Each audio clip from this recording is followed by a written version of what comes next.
Hello wonderful human beings and welcome back to my channel. So a while back I made a video about self-harm and my experience with self-harm. I kind of went through the journey that I went through, how I started, how I stopped, that kind of thing. If you haven't seen that video, I'll leave the link in the description below. But today I want to talk about what it is like to be a self-harmer, what you go through mentally, and I wanted to clear up some assumptions that some people might have about self-harm or people who self-harm. So first and foremost, I just wanted to go through what self-harm actually is. So self-harm is the act of harming yourself to try and help cope with the problems you are having either mentally or emotionally. Examples include cutting yourself, pinching yourself, burning yourself, and this can be with, cigarettes or matches, poisoning yourself with toxins or chemicals, misusing alcohol and or drugs, deliberately starving yourself or binge eating, or excessively exercising. I just want to put this out there now that self-harm does not help. It does not solve your problems. It does not make anything easier. It makes everything 10 times harder. So please, please, please, if you ever are thinking about self-harming, talk to someone, please. So a lot of people assume that people who self-harm are suicidal, and I don't think this is necessarily true. Self-harm and suicide can be completely separate things. A lot of people who self-harm are not trying to end their life. It is more of a punishment that they feel that they need. They feel if they have this physical pain, it will release their emotional pain with that. Obviously, that is not how it works. It does not help, but that is what us self-harmers believe. For me, I was both, I would say. I was a self-harmer, but I also felt suicidal at times. But these two things, to me, were completely separate. When I was self-harming, I was not suicidal. I was not saying I want to end my life. I was saying that I can't cope with this whatever's going on in my head, so I'm going to cut myself and forget about everything that's going on and just focus on this physical pain. I was not trying to end my life, I was just trying to end my pain through harming myself. When I felt suicidal and I wanted to do something about it, I didn't just cut myself at any random part of my body. I would take pills or I would cut the wrists. That is when I was suicidal. So to me, suicidal and self-harm are completely separate. When I was self-harming, I was not trying to kill myself. I just needed a release and I turned to cutting myself. So there is an assumption that only young women self-harm and not a lot of men do it. This is a wrong assumption to have. There are studies that show there's a huge amount of men who self-harm too, but maybe it is not as well spoken about because it will tie in with the fact that men can't have mental problems because they are supposed to be the protectors. They are supposed to be stronger than us women. They're not supposed to have any mental health issues, which is a completely horrible assumption to have. Anyone can have mental health issues. It doesn't matter if you're male or female. Everyone can have mental health issues and we should be able to talk about that. And it should not be assumed that men can't have mental health issues or can't talk about it and they have to be this macho man. Let's erase that because anyone can have a mental health issue. Everyone can have problems. Everyone can have issues with themselves. Everyone can have their bad times. So we should just erase that. The majority of people that I know who have had mental health issues or suicidal thoughts or anything like that have been men. So it is not just women who do these things. It may be more women are talking about self-harm and mental health issues, but we need to remember that men have these too. So it is not just women who are self-harming. And that is the heartbreaking thing, that there is men out there suffering in silence because they feel they can't talk about it. Another assumption that people have about self-harmers is that they are just doing it for attention. Now this one for me is kind of split 50-50 because when I was self-harming, I did it for attention, but I also didn't do it for attention.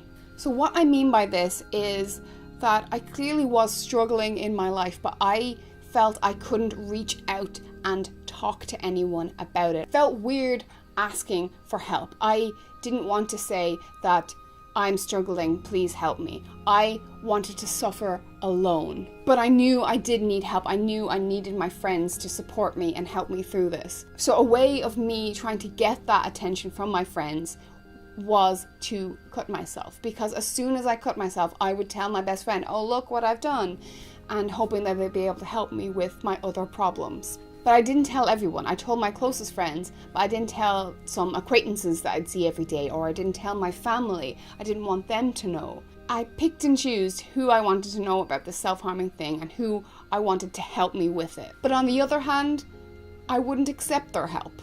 They begged me to stop. They made me promise that I would never do it again, but then I always did. I wanted the attention from them. I wanted to be seen and heard, and I wanted to be loved. But there are times where I got so down and I would turn to the blade, but then I wouldn't tell anyone. I wouldn't want anyone to know. I would feel ashamed. It was for me and no one else, and I didn't want anyone else to know.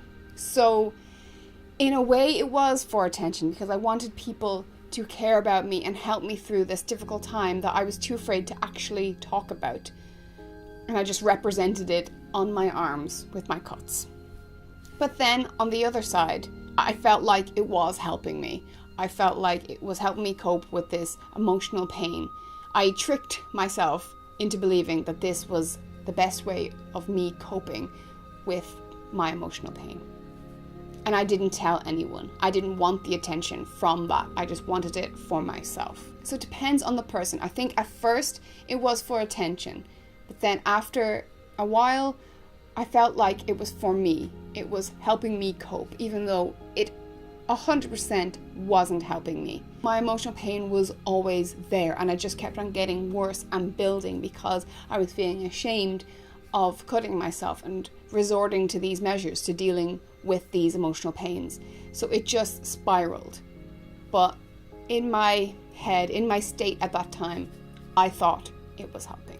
One assumption that people have about self-harming and one assumption that people may have about people who self-harm is that they don't care about themselves and others. I don't think this is necessarily true. Yes, maybe I didn't really care so much for myself. I didn't really like myself at this stage of my life, and I found it very hard to like myself. And I clearly didn't have any respect for myself because I was cutting myself. I was harming my body. But that doesn't mean I didn't care about anyone else. I did. I cared so much about my friends and my family. That is one reason why I didn't tell my family that I was doing this, because I didn't want them to worry. I didn't want them to be hurt. And of course, I cared about my friends and I didn't want them to suffer, and it made me feel so horrible after I told them that I cut myself. It made me feel like, why am I doing this? Why am I hurting them? Why am I giving them all this pain? I don't want that. And I would always promise them that I would never do it again, because I genuinely believed that I wasn't going to. But then when I got upset, all that went out my head. I wasn't doing it to hurt anyone but myself. And it really did pain me that other people were suffering from my pain. But I believed in my head that it was helping me get through these emotional times. And I felt that if I was self-harming, I wasn't putting my pain on someone else. I wasn't, calling up my friends and crying on the phone to them and telling them all that was wrong in my head. I felt like if I was just cutting myself, I wasn't burdening them with all my emotional pains. So I thought I was doing them a favor, giving them a happier kind of life without the drama of me.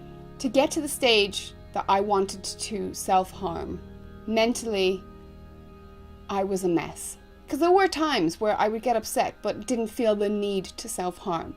So to get to that stage where I felt like I needed to self-harm, they were pretty rough nights. I would be crying constantly and feeling such a weight on me. I would be telling myself just awful things, putting myself down so much. And then I would think about the blade and think, okay, this is going to release this feeling from my body. This is going to help. And the moment I start cutting, my tears would dry up because I'm so focused on self-harming and the pain. And I felt as if my emotional pain was getting released, but it wasn't. It was getting buried. But that didn't make the emotional pain any smaller. It was just buried deep down, but it was still there, it was still brewing, and it was building. Self-harming is so incredibly lonely. You feel like an outsider. You feel like no one can understand you. No one can understand what you're going through. And you feel so lost. You feel ashamed. You feel ashamed for what you have done. You begin hiding it more. You keep on burying your pain further down. There have been times where I've been hanging out with my friends and randomly gotten some horrible thoughts, emotional thoughts, self-hating thoughts.